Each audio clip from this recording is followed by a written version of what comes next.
Olá, sejam mais uma vez bem-vindas e bem-vindos ao nosso canal Aliteração.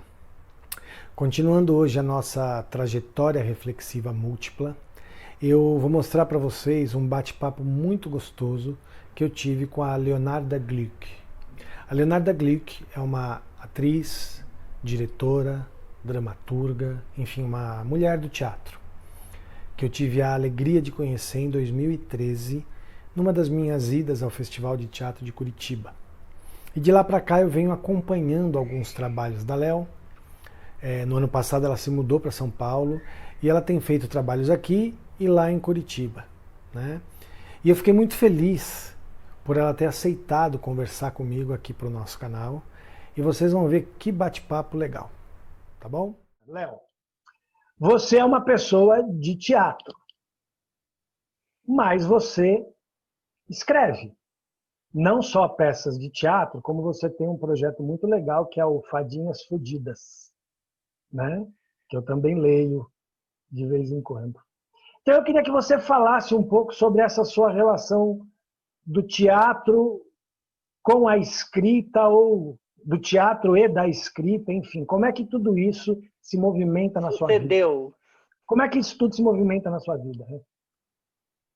Olha, eu sou leitora já há muitos anos, né? Desde antes de fazer vestibular e tal, eu já era interessada em livros e eu tinha muitos amigos e pessoas na família que me incentivavam muito e me davam livros e eu comecei a me interessar ferozmente por aquilo.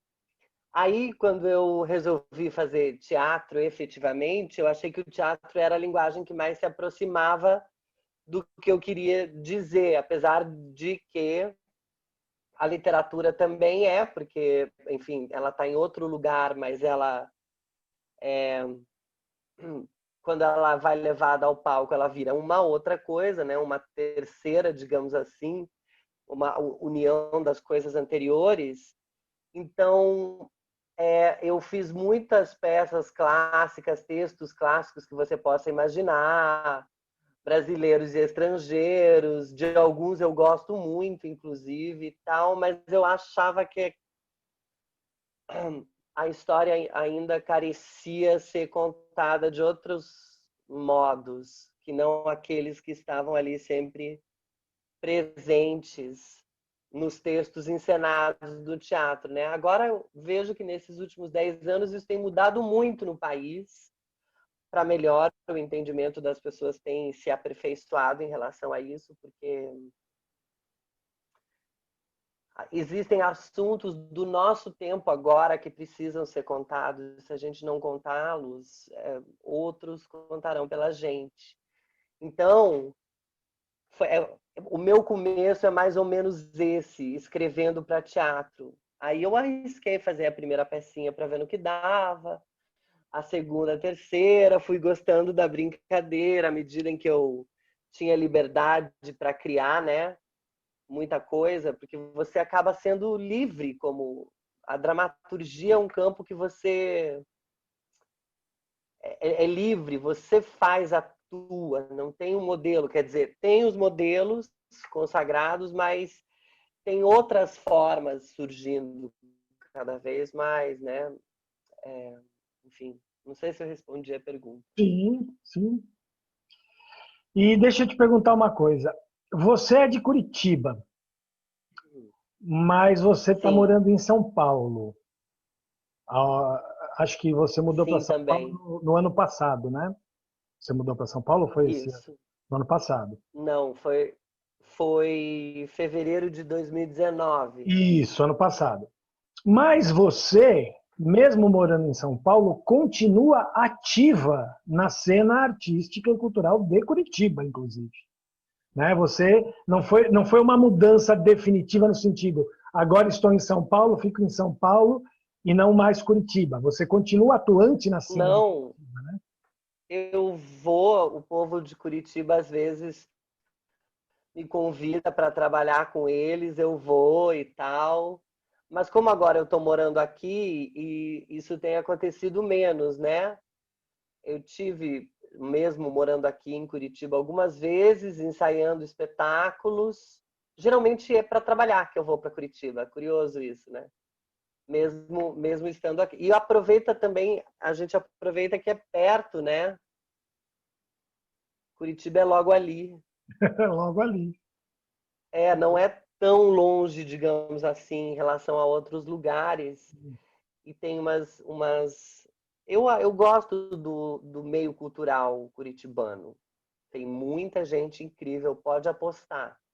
Atores, diretores, escritores, gente de teatro.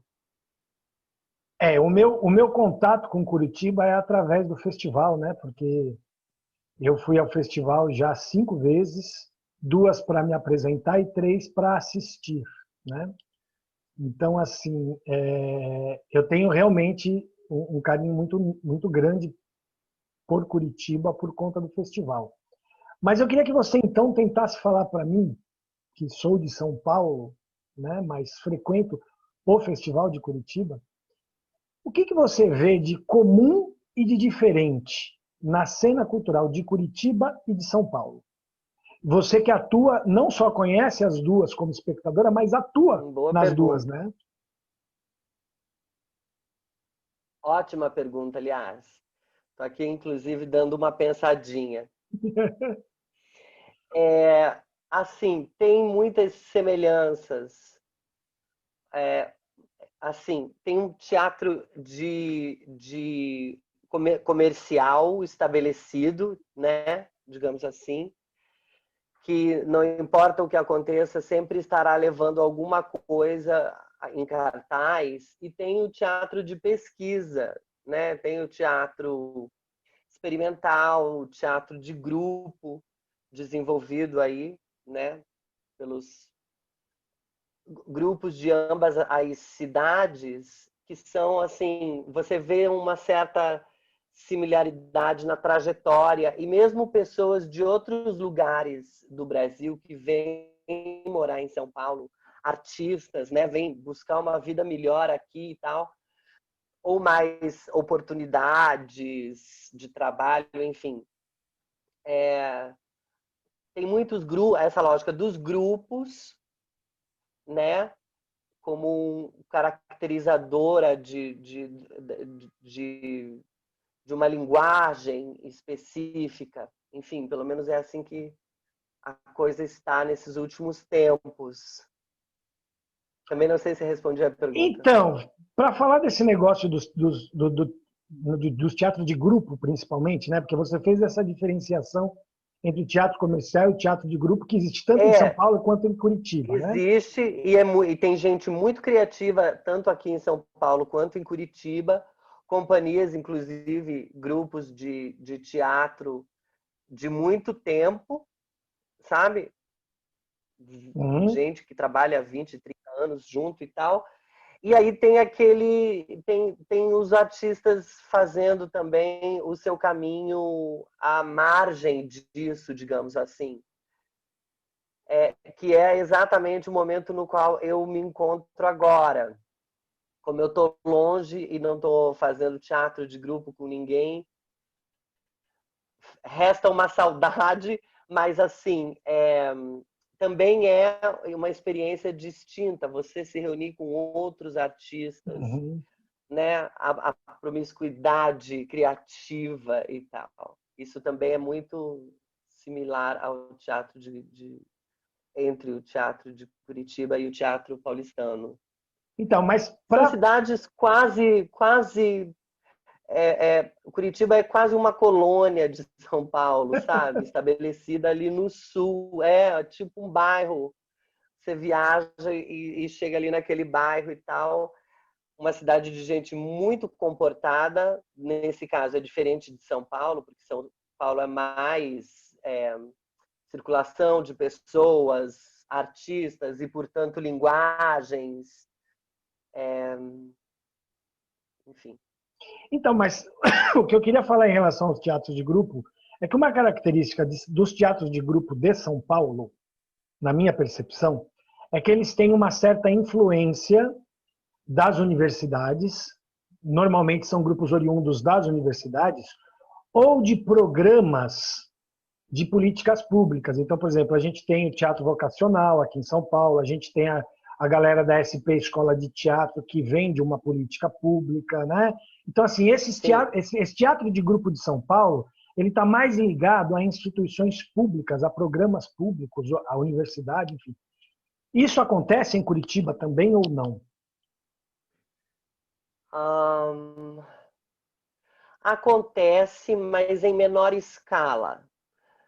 É muito menor e atende menos gente também, digamos assim, né? Existe uma produção intelectual, acadêmica, que vai tentando dar conta disso que vai acontecendo também, né? Para que esses registros fiquem para o futuro e tal. Eu não vejo muita diferença na real, assim, à exceção do sotaque, as coisas são muito parecidas, realmente. Legal. E eu queria que você falasse um pouquinho sobre, saindo um pouquinho do teatro, para a gente voltar depois para o teatro, mas eu queria que você falasse um pouquinho sobre o Fadinhas Fudidas, que é um projeto de escrita sua, né? Que você está desenvolvendo aí. Sim. Enfim, e eu queria que você falasse um pouquinho. É um descontrole. É um descontrole literário momentâneo que eu me dou a liberdade de escrever, tendo em vista as coisas que têm acontecido politicamente no país. A gente estava falando de política pública, sabe? Não é muito pouco, a ação é muito pouco. Os editais e o formato que a coisa ficou agora também acaba sendo muito pouco para o tanto de trabalho de formação que tem envolvido naquilo. Ninguém está nem aí, né, para a cultura. E cada vez menos agora, né? Cada vez menos, a gente está cada vez mais desacreditados e aí passou-se o tempo dessa quarentena, sabe Deus quanto tempo mais a gente vai ficar nessa, e somos realmente daqueles poucos que estão parados. Efetivamente. Sabe? Porque os teatros estão fechados. É claro, durante a pandemia eu desenvolvo o meu lado como dramaturga, aproveito muita coisa para isso também, e isso entra nas Fadinhas Fudidas, mas assim, cada vez que você liga, eu encontro material cada vez que eu vejo as notícias de manhã, sabe? Uhum. Para escrever as Fadinhas Fudidas, as fadinhas são essas mulheres brasileiras, latino-americanas, eventualmente de outros lugares, mas que estão levando uma vida, eu não vou dizer derrotada, porque eu acho que isso implica em que alguém venceu para aquele outro estar derrotado, né? E eu não vejo bem por aí, mas assim, uma vida simples, uma vida... Elas representam, né, vidas simples de mulheres que fazem escolhas erradas ao longo da vida, políticas, sentimentais, e acabam pagando um preço por isso. Então, assim, eu escrevo porque eu realmente não consigo me controlar. E aí eu tenho lá de Curitiba minha amiga e artista visual Kátia Horn, que desenha as ilustrações das Fadinhas Fudidas. Todas as semanas, terças-feiras, a gente está lá no Instagram e no Facebook, mas o nosso intento é lançar um livro desse material ainda, futuramente. Que legal. Sabe? Um livro com pequenos xistes políticos junta a ilustração com a literatura e acaba virando aquilo ali, claro. Que legal. Que legal. Eu já tô curioso para saber como é que vai ser esse livro, porque eu leio alguns textos das Fadinhas. Aliás, eu queria te dizer o seguinte, eu queria que você falasse um pouquinho, continuando na questão das Fadinhas Fudidas, a gente ouve falar de alguns símbolos obsessivos nas escritas de artistas ou na concepção de artistas, né? E em quase todos os textos das Fadinhas Fudidas tem os tutus delas. Os tutus sempre sofrem alguma coisa, né? É a roupa, né? A roupa é Fala sobre isso. a roupa é a representação, é uma representação de poder também. A roupa também carrega seus signos sociais e, claro, o tutu é um elemento de figurino das bailarinas, né? Porque as fadinhas, elas são meio fadas e elas têm esse tutu com a roupa mais clássica possível das fadas, que é de asinha e, de saia de dançarina, como a Sininho da Disney. Ó, a Uhum. Disney tem culpa aí na produção desse estereótipo, né? Mas eu gosto da figura mitológica que tem as fadas e eu gosto da ideia de colocá-las em pessoas que são fadas da vida real mesmo, que sofrem, enfim, e fazem os outros sofrerem também. É um conto rápido, né? Sim. Bom, agora voltando a emendar o seu trabalho de literatura com o seu trabalho de teatro, eu que vi vários trabalhos seus, até esqueci de falar de outro, que eu assisti a um espetáculo que você trabalhou como atriz, o Res Pública, lá no Centro Cultural, também um trabalho Sim, muito potente, né? Só que, sim, eu cheguei. pode falar. Diga, pode falar. Não, então, uma característica que eu vejo nos seus trabalhos de teatro, de escrita, é que existe uma mistura de algo muito denso, muito pesado, mas com um humor, um sarcasmo, né? Sim. Uma ironia. Você considera o seu trabalho mais humorístico ou mais trágico? Ai, nunca ninguém tinha me perguntado isso antes, vou precisar dar uma pensadinha. Eu acho que tem as duas coisas, mas o humor é assim,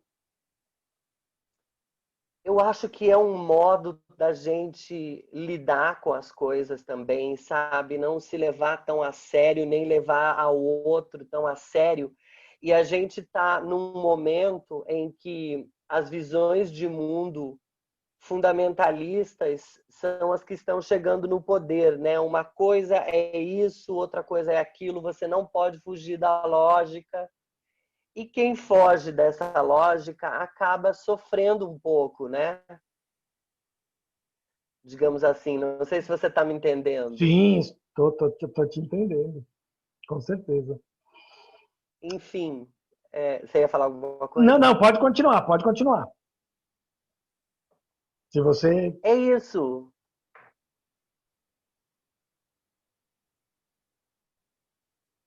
como você pode ver, eu não sou um entrevistador experiente, então assim, fica à vontade, viu? Às Não. vezes eu estou refletindo aqui a partir das suas Eu me respostas. perco, eu me perco um pouco nos questionamentos. Às vezes eu escapo da questão principal e vou por algumas outras que eu acho importantes. O que a gente estava falando mesmo? A gente estava falando do humor e do trágico no seu trabalho. Sim, exato. Os dois que tem, eu tenho certeza que os dois têm, tem mesmo, absoluta. Aquelas máscaras lá é aquilo. É rir e é chorar e sentir várias coisas. Eu acho que o teatro está ali para fazer você sentir várias coisas. E quando você sente essas coisas todas, poxa, é lindo, né? O riso é um modo da gente se livrar daquilo também, de escarnecer daquilo, de não levar aquilo tão a sério e também porque aquilo é sério para quem também, né? Tem várias as questões. A ironia é um troço que chama sempre atenção no meu trabalho, para mim. Eu gosto muito da ironia e da produção desse desconforto. Nem tudo está dado, nem todas as informações e sentimentos estão dados. Alguns você passa por vários, né? Tem trabalhos específicos que você passa por vários Eu fiz um último trabalho de teatro, uma peça no ano passado, que estreou aqui em São Paulo, no Sesc Ipiranga, no evento Dramaturgias número 2, muito legal do Sesc. E assim, eles me convidaram porque eles queriam um artista fora do eixo, Rio-São Paulo, para dirigir um espetáculo. Eu fui lá com o meu texto de um espetáculo que eu escrevi chamado A Mesa. E é uma comédia quase escrachada, quase, por um triz. É uma comédia porque, assim, é uma área muito incrível de trabalhar em termos de público para o artista. A comédia, a Uhum. risada, o humor. Mas o drama está aí também, a gente não pode negar, né? As coisas que não são tão boas, elas também existem e também estão retratadas aí pelos teatrólogos da nossa era. E A você gente falou, faz também. e você falou uma coisa que para mim é muito interessante, que é um paradoxo, né? Porque assim, você falou da questão do incômodo causado pelo humor, né? Mas se a gente parar para Sim, analisar, o trágico também nos causa incômodo. Então, talvez esses dois lados no seu trabalho, agora já estou viajando aqui, tendo a pretensão de analisar o seu trabalho, né? Mas assim, não, mas você viu várias coisas.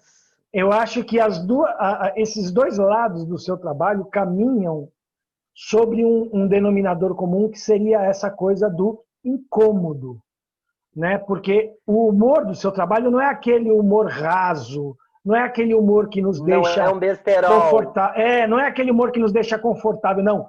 Ele nos tira do E olha que eu conforto. adoro o besterol. Sim, tira, porque às vezes as pessoas precisam ser chamadas a pensar. E o teatro se presta perfeitamente a isso, né? É uma arte que realmente pode contribuir para a melhoria da humanidade, né? Como aperfeiçoamento de linguagem e tal, porque só a vida, para mim, não basta.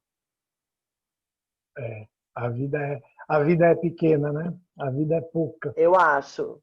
Tem gente que pensa assim, frontalmente o oposto disso, mas eu respeito, porque apesar de tudo sou uma democrata. Então, eu acho que assim, as pessoas têm o direito de pensar o que elas quiserem, né?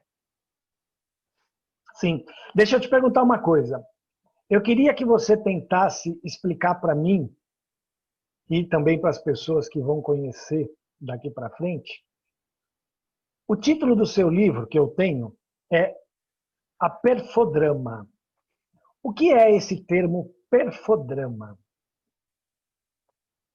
Então, é a reunião da performance com o drama, que é assim, todo mundo tem um contato nos últimos 30 anos, todo mundo teve um contato com o teatro contemporâneo ou outro, se não vários.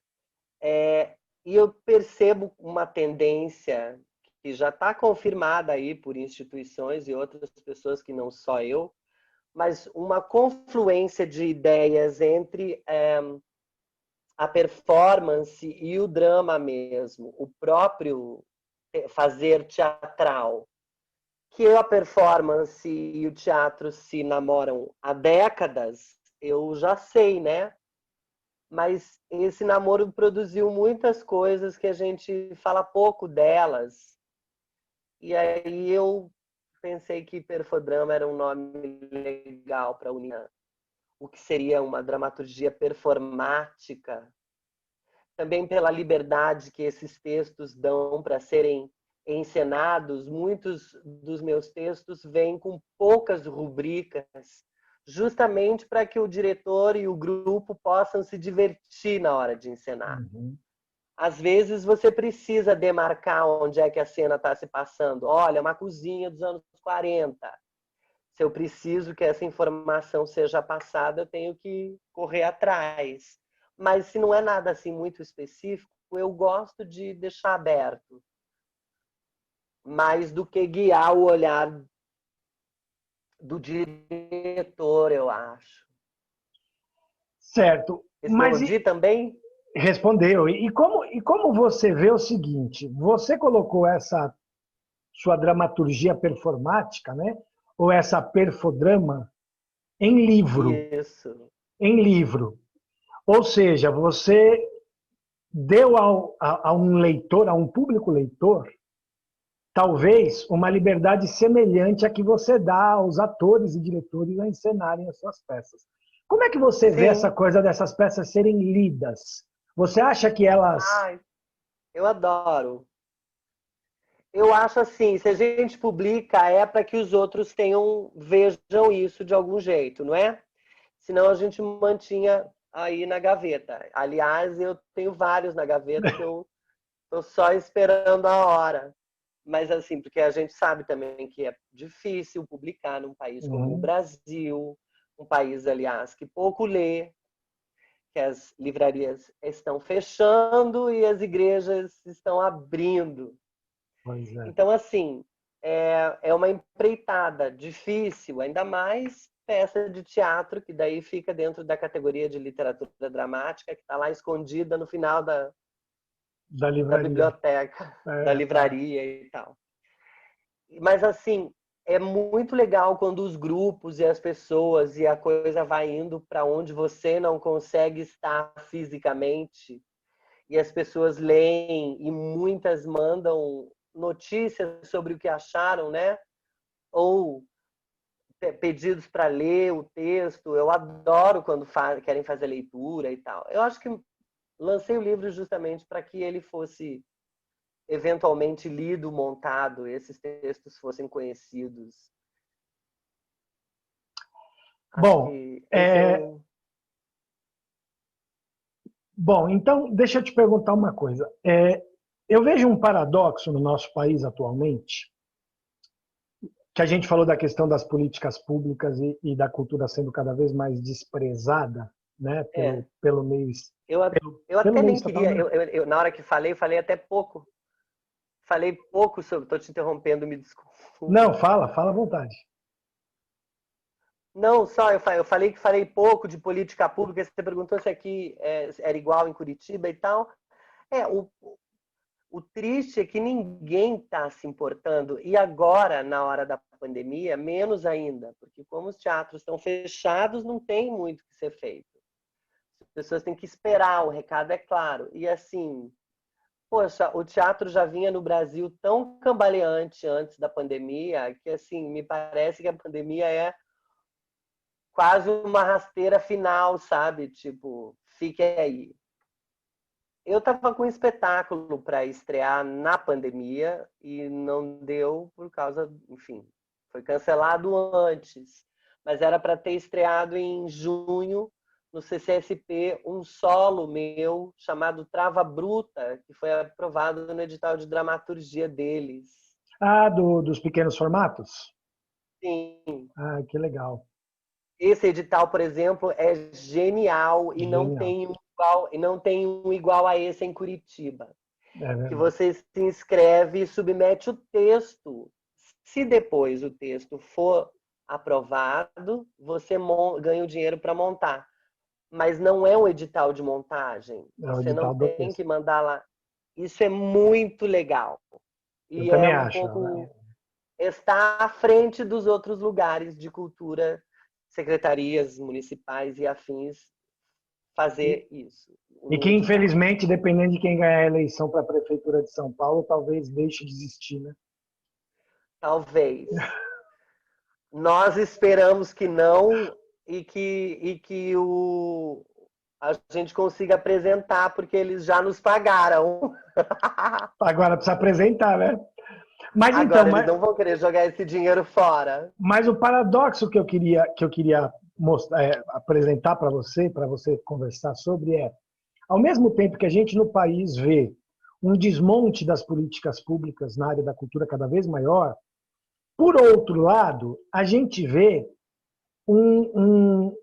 uma intensificação de uma cultura marginalizada que anda ganhando espaços que antes não tinham, né? Que essas culturas antes não tinham. Então, assim, para mim está tendo um paradoxo, porque é isso, ao mesmo tempo que a gente está vendo cada vez mais um ataque à cultura para tentar matar o que existe, parece que, por outro lado, existem agentes culturais que estão falando: vocês querem matar a gente? Pois é agora que a gente vai sobreviver mesmo e vai lutar, né?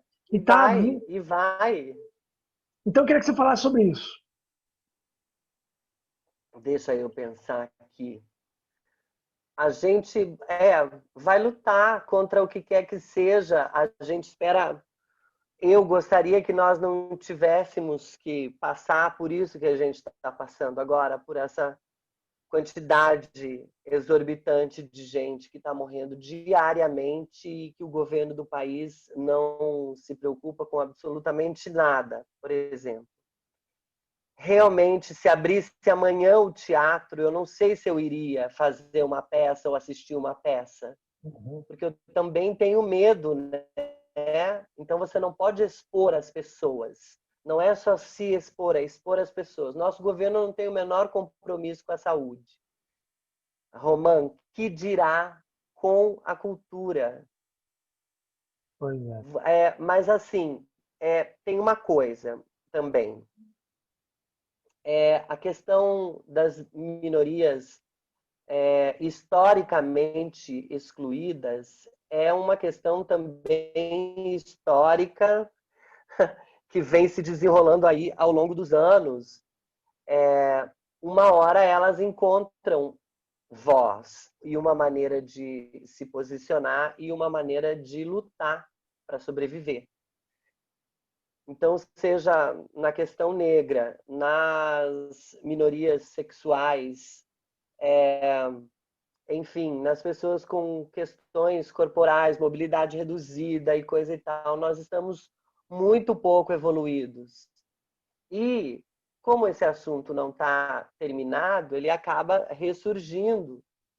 A questão das classes, né? A questão do gênero, o modo como a mulher é tratada na sociedade, a mulher cis, depois a mulher trans. O jeito que isso se desenvolve acaba que o recado é que, por mais que a gente sofra, se calar, a gente não vai mais. Então, não tem como retornar para o armário a bicha, o negro para a senzala e o outro para não sei aonde. Algumas questões vieram para ficar, assim como o próprio coronavírus. E o mundo que lide com isso. Eu acho isso que você falou importantíssimo e muito, muito. Eu, particularmente, fico muito feliz quando você fala isso. Não tem como voltar atrás, né? Tem, porque Não vamos voltar para o tem armário, coisas não que vamos foram voltar assim, não vamos voltar porque e que é irreversível. Essa voz já teria que ser ouvida há muito tempo, mas agora que está sendo ouvida, ninguém mais vai conseguir calar. ela não vai, não vai. Então, assim, você precisa ouvir o que essas pessoas estão dizendo, queira você ou não. Se você é político, você deveria ouvir mais ainda, né? O Brasil é muito curioso nesse sentido. Então, assim, nós, artistas de fora do mainstream, artistas da pesquisa, artistas do teatro ou do teatro de grupo, acabamos levando essas questões para os nossos trabalhos, porque elas não param realmente de aparecer. As dificuldades são imensas. Não é assim você acorda e vai ser artista, entendeu? Tem muita abdicação e obstinação aí.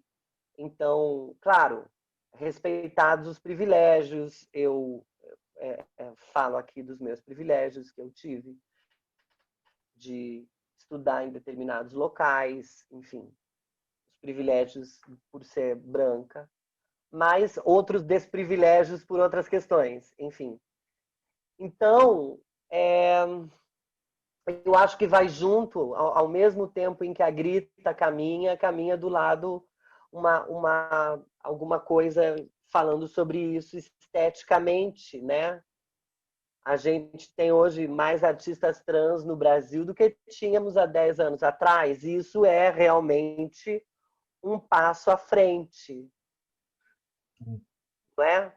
Você Sim. poder expressar sua sexualidade e tal. Enfim, é um outro momento que talvez nós não tivéssemos lá atrás.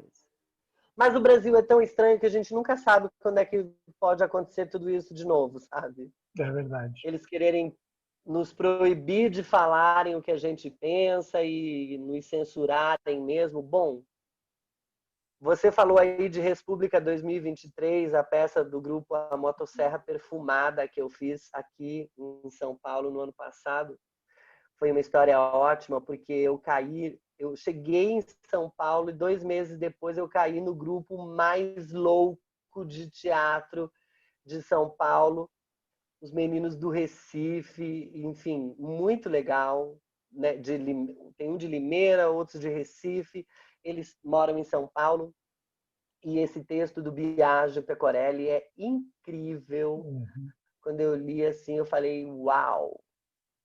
Porque fala também sobre essas figuras marginalizadas e sobre como o fascismo age sobre elas. Sim. É o fascismo literalmente batendo na nossa porta para interrogar, para, enfim, essas coisas da vida e tal. Me interessei muito pelo texto e acabou sendo muito incrível. E acabou sendo censurado o espetáculo, que tinha uma agenda para cumprir na Funarte, e de última hora o Roberto Alvim entrou na Funarte e embargou o nosso esquema lá. Falou, não, essa peça não tem qualidade artística para estrear nesse espaço. O que tem qualidade artística é aquele vídeo que ele fez lá que tem qualidade artística. Não, o que tem qualidade artística é o meu cu. Assim, sem ver a peça, porque ela não tinha estreado, portanto só existia sinopse. Então você não viu a peça, você cancelou sem nem ver. Enfim, coisas que acabam acontecendo e que remetem a um passado não tão distante, bem feio, que nós vivemos no Brasil, mas a gente vai ter que superar esse também e vai ter que se politizar mais e melhorar a qualidade da nossa política, se a gente quiser ir em algum lugar que seja melhor do que onde está, com esses loucos que estão no poder agora, atualmente, em setembro de 2020. É verdade, é verdade. Bom, Léo, eu gostaria de ficar conversando com você por horas e horas, porque é isso. É ótimo, né? No meio da pandemia, pelo menos a gente põe as ideias para andar. Para andar um pouco, é verdade. Eu queria mesmo, porque assim, eu volto a dizer, eu te conheci em 2013, lá em Curitiba, e acompanhei algumas coisas do seu trabalho. Acho você uma artista incrível mesmo. Li os textos, li os seus textos, né? Acho que você escreve muito bem, né? Para além de todas as coisas, você escreve muito bem, né? A sua literatura é uma literatura forte, não só enquanto teatro, mas enquanto literatura, né? Então eu queria muito agradecer você ter se disposto a conversar comigo. Esse nosso canal é um canal que está começando agora, a gente tem 3 meses de existência só, é um canal que está realmente começando, mas a gente está com a ideia realmente de expandir e poder trazer mesmo as pessoas que, na verdade, as pessoas que a gente gosta e que a gente acha que fazem uma arte significativa e importante. Sim. Né? Então, assim, eu queria muito te agradecer mesmo. O papo foi muito gostoso. Muito obrigada a você pelo convite, foi ótimo. Você é sempre muito gentil comigo. Gente, desculpa a interrupção. É porque assim, eu tinha acabado de me despedir da Léo, a gente já estava falando das últimas coisas, e aí ela fala uma frase que eu não podia deixar fora do vídeo. Então a gente vai ter mais uns segundinhos depois do término do vídeo, tá? Mas que bom que Já, você já. está vivo, o teatro sobreviverá. Com certeza. Não é um tempo fácil para o teatro, mas ele vai sobreviver, sim, já sobreviveu a outras pestes piores, então não vai ser...